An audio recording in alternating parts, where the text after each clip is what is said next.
नमस्कार दोस्तों, स्वागत है आपका द गुरु में। हम पढ़ रहे थे क्लास 12 मैथ्स का चैप्टर मैट्रिक्स। पिछले वीडियो में हमने मैट्रिक्स का इंट्रोडक्शन देख लिया था, साथ में मैट्रिक्स का डेली लाइफ में यूज़ कहाँ पर किया जाता है ये भी हमने देखा था। इसके अलावा एक एग्जाम्पल के द्वारा हमने अव्यूह को समझने का प्रयास किया था। उसके बाद में हमने अव्यूह की परिभाषा देख ली थी और अव्यूह का ऑर्डर भी हमने समझ लिया था। इसके साथ ही हमने कुछ एग्जाम्पल्स भी अव्यूह पर देख लिए थे, जिसमें कुछ में मैट्रिक्स का ऑर्डर याद करना था और साथ में मैट्रिक्स की रचना भी करनी थी। लास्ट में हमने अव्यूह के कुछ प्रकार देखे थे, जिसमें स्तंभ अव्यूह, पंक्ति अव्यूह, स्क्वायर मैट्रिक्स, विकर्ण मैट्रिक्स, अदिश मैट्रिक्स, तत्सम मैट्रिक्स और लास्ट में हमने देखा था जीरो मैट्रिक्स।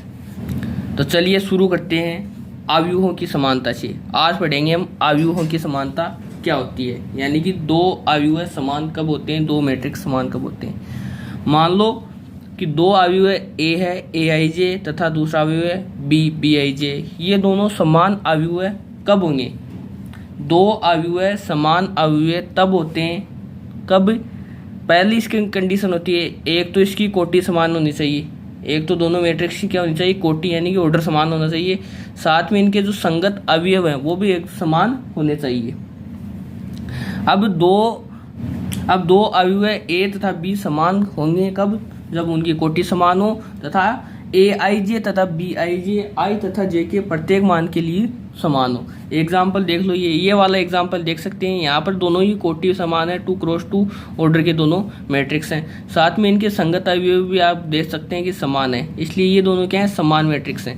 लेकिन नीचे वाला मैट्रिक्स देख सकते हो आप, दोनों का ऑर्डर तो समान है लेकिन इनके संगत अवयव समान नहीं है, इसलिए ये क्या है, समान मैट्रिक्स नहीं है। अगर कोई दो मैट्रिक्स समान मैट्रिक्स हो, समान अवयव है हो, तो हम उनको लिखेंगे a बराबर b। एक एग्जाम्पल दिया गया है जिसमें दो समान मैट्रिक्स दिए गए हैं और पूछा है कि x और y के x y z abc के मान ज्ञात करो। हम जानते हैं कि अगर दो अवयव समान अवयव हो तो उनके संगत अवयव क्या होते हैं, समान होते हैं। तो इनके संगत अवयव समान कर दो। जैसे कि इसके संगत पद ये है तो यहाँ से x का मान आ जाएगा x बराबर 1.5। इसी प्रकार y के संगत ये है तो y बराबर 0 आ जाएगा। z के संगत अवयव ये है तो z बराबर कितना हो जाएगा, 2। a के संगत अवयव √6, b के संगत 3 और c के संगत 2। इस तरह से हम इनके मान ज्ञात कर सकते हैं। चलिए एक और एग्जाम्पल लेकर देखते हैं। हम एग्जाम्पल दिया है, दो समान अवयव दिए हुए हैं, तो क्या जानते हैं हम, समान मैट्रिक्स के संगत अवयव समान होते हैं, तो इनके संगत अवयव समान कर देते हैं। और सबसे पहले x + 3 का संगत अवयव क्या है, ये, तो x + 3 क्या लिखेंगे हम, x + 3 बराबर 0, तो यहाँ से x का मान आ जाएगा x बराबर -3। इसी प्रकार इसका संगत अवयव ये, तो z + 4 = 6, तो यहाँ से z का मान कितना आ जाएगा, 6 - 4 = 2। ऐसे ही यहाँ से देखना चाहें तो 2y - 7 बराबर कितना हो जाएगा, 3 - 2, ये हो जाएगा 3y - 2y इक्वल्स कितना हो जाएगा, 3y - 2y - 7 + 2, यहाँ से y इक्वल्स आ जाएगा -5। आगे आप देख सकते हैं a का मान निकालने के लिए a - 1 का संगत अवयव क्या हो जाएगा, a - 1 इक्वल्स -3, तो यहाँ से आ जाएगा a इक्वल्स -2। साथ ही ये देख सकते हैं 2c + 2 इक्वल्स कितना हो जाएगा, 0, तो c बराबर कितना हो जाएगा, -1। और लास्ट में हम देखना चाहें तो ये b - 3 इक्वल्स कितना हो जाएगा, 2b + 4, तो b बराबर क्या हो जाएगा, -7। चलिए इसी पर एक एग्जाम्पल और देख सकते हैं। यहाँ पर भी दो समान अवयव दिए हुए हैं, देख लेते हैं। समान अवयव हैं तो इनके संगत अवयव समान होने, तो क्या हो जाएगा, 2a + b बराबर कितना हो जाएगा, 4। इसी तरह a - 2b बराबर कितना हो जाएगा, -3। साथ में 5c - d बराबर 11 और 4c + 3d बराबर 24। यहाँ से हम इनके मान निकाल लेते हैं। सबसे पहले इन दोनों समीकरणों को सोल्व करते हैं। मैं क्या कर रहा हूँ, ये वाली समीकरण 1 है, ये 2 है, ये मान लेते हैं 3 है, ये 4 है। मैं समीकरण 2 को 2 से गुणा कर रहा हूँ, ठीक है, 2 से गुणा कर देते हैं इसको। तो क्या हो जाएगी समीकरण एक तो 2a प्लस बी बराबर 4 ऐसी की ऐसी, इसको लिख देते हैं 2a माइनस 4b बराबर -12। अब इसमें से इसको घटा देते हैं तो ये माइनस ये प्लस ये कैंसिल, ये कितना हो गया 5b इक्वल 16, तो b बराबर कितना आ जाएगा 16/5। अब b का मान यहाँ पर रख देते हैं और a का निकाल लेते हैं तो 2a प्लस 16/5 बराबर कितना हो जाएगा 4। 2a बराबर 4 माइनस 16/5 तो यह आ जाएगा 520 माइनस 16। 2a बराबर यह आ जाएगा 4/5, 2 से 4 कैंसिल, a बराबर आ जाएगा 2/5। ठीक है, a और b के मान हमने निकाल लिए। अब इन दोनों समीकरणों को सोल्व करके आप c और d के मान भी इसी तरह निकाल सकते हैं। चलिए अब शुरू करते हैं एक्सरसाइज 3.1। एक्सरसाइज 3.1 का पहला क्वेश्चन हमें दिया हुआ है, ये कोई समुच्चय दिया हुआ है और इसमें कुछ साथ में कुछ क्वेश्चंस पूछे हुए हैं। सबसे पहला क्वेश्चन पूछा है कि अवयव की कोटि ज्ञात करो। तो अवयव की कोटि क्या होती है कि पंक्तियों की संख्या गुणा स्तंभों की संख्या। तो आप यहाँ पर पंक्तियों की संख्या देख लेते हैं कितनी है 3 है, और साथ में स्तंभों की संख्या कितनी है 4 है। तो कोटि क्या हो जाएगी 3 क्रॉस 4, 3 गुणा 4, ये क्या हो जाएगी अवयव की कोटि। अब अवयवों की संख्या निकालना चाहें तो अवयवों की संख्या कैसे निकालते हैं हम? अवयवों की संख्या निकालने के लिए पंक्तियों और स्तंभों की संख्या को आपस में गुणा कर देते हैं, तो अवयवों की संख्या जाती कितनी आ जाएगी 12। अब देखो इसमें अवयव पूछे कुछ, जैसे a1 3 a21 a33 a24 a23, ये सारे अवयव पूछे हैं। तो ये वाला अवयव होता है a11 a12 a13, तो a13 कितना आ गया 19। ये a14 होता है, ये होता है a21 कितना आ गया 35, a21 आ गया 35। इसी तरह a33 पूछा है क्या, ये a22 होता है, ये a23 होता है, ये a24, तो a24 कितना आ गया 12 है, a23 कितना आ गया 5/12। ये होता है a31 a32 a33, तो a33 कितना आ गया -5। ये पहला क्वेश्चन हो गया। अगला क्वेश्चन क्या पूछा है हमारे सामने, यदि किसी अवयव में 24 अवयव है तो इसकी संभव कोटियाँ क्या हैं? यदि इसमें 13 अवयव हो तो कोटियाँ क्या होगी? जो ऑर्डर होता है उसको गुणा करके निकालते हैं। मतलब हमारे पास कुछ ऐसी प्राकृत संख्याओं का युग्म लेंगे जिनका गुणनफल कितना आना चाहिए 24 आना चाहिए। तो इसकी संभव कोटियाँ किस प्रकार से हो सकती हैं? पहली हो सकती है a गुणा 24, दूसरी हो सकती है 2 गुणा 12, या फिर कितनी हो सकती है 3 गुणा 8, 4 गुणा 8, सॉरी 4 गुणा 6, 4 गुणा 6, 4 गुणा 6, फिर 6 गुणा 4, 8 गुणा 3, साथ में 12 गुणा 2, 24 गुणा 1, ये सब क्या हो सकती है इसकी संभव कोटियाँ हो सकती है। अब पूछा है कि यदि इसमें 13 अवयव हो तो कोटियाँ क्या होंगी? 13 अवयव होंगी तो कोटियाँ हो जाएंगी 1 गुणा 3 और 1 गुणा 13 और 13 गुणा 1। ये क्वेश्चन हो गया ये वाला। ऐसा ही सेम क्वेश्चन थर्ड वाला है, वो आप खुद कर सकते हैं। अगला क्वेश्चन दिया है कि 2 क्रॉस 3 का कोई अवयव है a ज्ञात करना है, जहाँ पर aij हमें ये दिया है i प्लस j का होल स्क्वायर बटा 2। तो यहाँ से a11 का मान निकाल लेते हैं हम, क्या आ जाएगा a11 का मान आ जाएगा 1 + 1 का होल स्क्वायर बटा 2 बराबर कितना आ जाएगा 2। इसी प्रकार a12 का मान भी हम निकाल लेते हैं 1 + 2 का होल स्क्वायर बटा 2 बराबर कितना आ जाएगा, बराबर आ जाएगा 9/2। इसी प्रकार a21 का मान कितना आ जाएगा 2 + 1 का होल स्क्वायर बटा 2 बराबर आ जाएगा 9/2। इसी प्रकार a22 का मान कितना आ जाएगा 2 + 2 का होल स्क्वायर बटा 2 बराबर 8। ठीक है, ये आप निकाल सकते हैं। यहाँ पर 2 क्रॉस 2 का अवयव पूछा है कोई, तो ये अवयव क्या बन जाएगा, ये बन जाएगा 2 9/2 9/2 और 8। इसी प्रकार से दूसरा और तीसरा क्वेश्चन भी आप खुद से कर सकते हैं। अब अगला क्वेश्चन पूछा है हमें 3 क्रॉस 4 का कोई अवयव निकालना है, जहाँ पर aij का मान हमें दिया हुआ है 1/2 mod ऑफ -3i + j। ऐसा एग्जाम्पल हम पहले भी कर सकते हैं, एक बार फिर से करके देख लेते हैं। तो चलिए सबसे पहले a11 का मान निकाल लेते हैं। तो a11 बराबर हो जाएगा 1/2 mod ऑफ -3 + 1 बराबर कितना आ जाएगा ये 1। इसी तरह a21 कितना आ जाएगा, इसी तरह a12 कितना आ जाएगा 1/2 mod ऑफ -3 + 2 बराबर 1/2। इसी प्रकार a13 कितना आ जाएगा 1/2 mod ऑफ -3 + 3 इक्वल 0। ये मैं आई और जे के मान रखता जा रहा हूँ और ये सारे मान निकाल रहे हैं। इसी प्रकार A14 कितना आ जाएगा 1/2 माइनस का 3 + 4 इक्वल 1/2। इसी प्रकार से A21 आ जाएगा 1/2 माइनस 6 + 1 बराबर 5/2।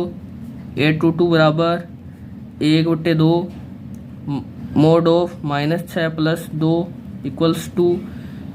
A23 बराबर 1/2 मोड ऑफ -6 + 3 इक्वल्स 3/2। A24 बराबर 1/2 मोड ऑफ -6 + 4 इक्वल्स 1। A32 बराबर 1/2 मोड ऑफ -9 + 2 इक्वल्स 7/2। A33 बराबर 1/2 मोड ऑफ -9 + 3 इक्वल्स 3। A34 बराबर आ जाएगा 1/2 -9 + 4 इक्वल्स 5/2। ये सारे अवयव आप रख सकते हैं और 3x4 का एक अवयव बना सकते हैं। इसी तरह से ये थर्ड वाला क्वेश्चन भी आप खुद से कर सकते हैं, ट्राई करना। अब अगला क्वेश्चन दिया हुआ है हमें, दो समान अवयव दिए हुए हैं और चरों के मान निकालने हैं। तो देख लेते हैं। समान अवयव होंगे तो संगत पदों के मान भी समान होंगे। तो यहाँ से y का मान आ जाएगा y बराबर 4, z बराबर आ जाएगा 3, x बराबर आ जाएगा 1। संगत अवयवों के मान रख दिए हमने और क्या हुआ, x y z के मान आ गए। अब ऐसे ही अगला क्वेश्चन दिया हुआ है कि दो समान अवयव हैं और उनके चरों के मान निकालने हैं। तो देख लो यहाँ से x + y कितना जाएगा 6 और 5 + z बराबर कितना आ जाएगा 5। तो यहाँ से z बराबर तो क्या आ गया 0। x y बराबर कितना आ गया, x y बराबर कितना आ गया, x y बराबर आ गया 8। ठीक है। अब देखो इन दोनों समीकरणों की आप तुलना करो कि मल्टीप्लाई करने पर तो कितना आना चाहिए 8 आना चाहिए और जोड़ने पर कितना आना चाहिए 6। तो आप देख सकते हैं इनसे x और y के क्या क्या मान आ सकते हैं। x का मान क्या हो सकता है 2 हो सकता है और y का मान कितना हो सकता है 4 हो सकता है। या फिर क्या हो सकता है x का मान 4 हो सकता है और y का मान 2 हो सकता है। ठीक है, यहाँ से आ जाएगा। तो इन तीनों के मान हो सकते हैं x बराबर 2, y बराबर 2 और z बराबर 0। या फिर क्या हो सकते हैं x बराबर 4, y बराबर 2 एंड z बराबर 0। ठीक है, चलिए अगला क्वेश्चन देख लेते हैं हम। इनमें भी दो समान मैट्रिक्स दिए हुए हैं और इनके चरों के मान निकालने। हम जानते हैं समान मैट्रिक्स में संगत अवयवों के मान समान होते हैं। तो यहाँ से x + y + z बराबर कितना हो जाएगा 9 हो जाएगा। x + z बराबर कितना हो जाएगा 5 हो जाएगा और y + z बराबर कितना हो जाएगा 7 हो जाएगा। अब देखो y + z का मान मैं यहाँ पर रख रहा हूँ।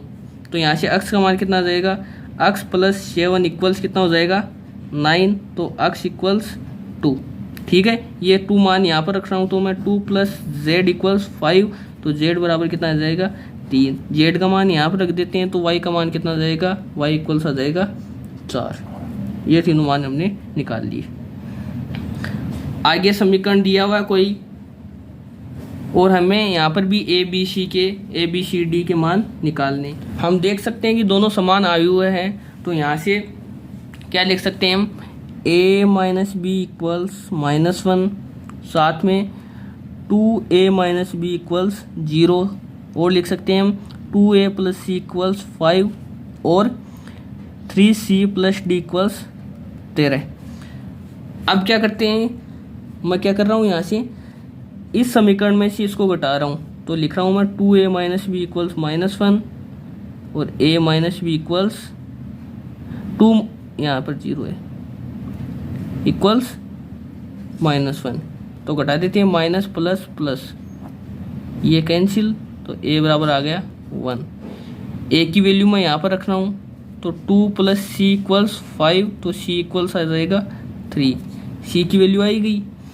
अब देखो c की वैल्यू यहाँ रख दो। c की वैल्यू यहाँ रखेंगे तो क्या आ जाएगा 3 × 3 + d इक्वल्स 13। तो d की वैल्यू आ जाएगी 4। अब b की वैल्यू और निकाल लेते हैं हम यहाँ से b की वैल्यू निकालना चाहें तो 1 - b बराबर -1। तो -b बराबर -2। तो b बराबर आ जाएगा 2। चारों वैल्यू आ गई हमारे पास। चलिए अगला क्वेश्चन देख लेते हैं। क्वेश्चन नंबर 8 यह हुआ है कि कोई matrix AIJ M cross n एक वर्ग मैट्रिक्स होगा कब m less than n, m बराबर n, m greater than n and none of these. हम जानते हैं कब बराबर होता है, जब m बराबर n हो। ठीक है, अगला क्वेश्चन देख लेते हैं। अगला क्वेश्चन दिया हुआ है x तथा y के प्रदत्त किन मानों के लिए अवयव के निम्नलिखित युग्म समान है। ठीक है, तो x तथा y के मान ज्ञात कर लेते हैं। यहाँ से 3x प्लस 7 इक्वल्स कितना दिया है 0, तो x बराबर कितना आ जाएगा -7/3। साथ में y -2 इक्वल्स कितना आ रहा है 5, तो y इक्वल 7 आ जाएगा। यहाँ से वो देखना चाहिए तो y + 1 बराबर कितना आ रहा है 8, तो y इक्वल 7 2 - 3x इक्वल 4, तो 3x इक्वल -2, x इक्वल -2/3। आप देख सकते हैं ये वाले मान कौन से ऑप्शन में, x का मान -1/3, y का मान 7, ये वाला नहीं है। y का मान 7, x का मान -2/3, x का मान -1/3 एंड y का मान -2/3। देख सकते हैं x के 2 मान दिए हुए हैं, ऐसा ऑप्शन कोई सा ही नहीं है, तो ऑप्शन नंबर बी ज्ञात करना संभव नहीं। लास्ट वाला क्वेश्चन आप देख सकते हैं कि 3x3 कोटि के ऐसे अवयवों की कुल कितनी संख्या होगी जिनकी प्रत्येक प्रविष्टि 0 या 1 है। प्रत्येक प्रविष्टि 0 या 1 है। अब आप देख सकते हैं प्रविष्टियां क्या होती हैं। प्रविष्टियां मतलब अवयवों को ही बोलते हैं, मतलब अवयव क्या हो सकते हैं, या तो फिर 0 हो सकते हैं या फिर 1 हो सकते हैं। ठीक है, चलिए देखते हैं कैसे होगा ये। 3x3 का हमें कोई मैट्रिक्स बनाना है और पूछा है कि ऐसे अवयवों की कितनी संख्या हो सकती है। मान लो यहाँ पर कितने अवयव आ सकते हैं, 2 अवयव यहाँ पर आ सकते हैं। यहाँ पर भी कितने अवयव आ सकते हैं, यहाँ पर भी 2, यहाँ पर भी 2, यहाँ पर भी 2, यहाँ पर भी 2, यहाँ पर भी 2, यहाँ पर भी 2। सबसे पहले तो 3x3 का कोई अवयव बनाएंगे तो अवयवों की संख्या कितनी आ जाएगी, 9 तो अवयवों की संख्या आएगी। अब ये बोल रहा है क्वेश्चन में कि प्रत्येक प्रविष्टि 0 या 1, मतलब प्रत्येक अवयव या तो 0 है या फिर 1 है। अतः हमारे पास प्रत्येक अवयव के लिए कितनी स्थितियां बन सकती हैं, 2। मतलब यहाँ पर भी 2 प्रकार से, इस स्थिति के लिए, इस अवयव के लिए भी 2 स्थितियां हो सकती हैं। यहाँ पर 0 आ सकता है या फिर 1 आ सकता है। इसी प्रकार इसके लिए भी 2 हो सकती हैं, 0 आ सकता है या फिर 1 आ सकता है। तो कितनी स्थितियां बन गई, 2। अब ये सारी स्थितियां सभी 9 अवयवों के लिए बनेंगी, तो हमारे पास कुल स्थितियां कितनी हो जाएंगी, 2 की पावर 9 बराबर कितना आ जाएगा 512। इसका आंसर कितना आ जाएगा 512। ठीक है, आपको समझ में आया होगा। बाकी जो क्वेश्चन हैं आप खुद भी प्रैक्टिस कर सकते हैं। अगले वीडियो में फिर से मिलेंगे, तब तक के लिए पढ़ते रहिए। धन्यवाद।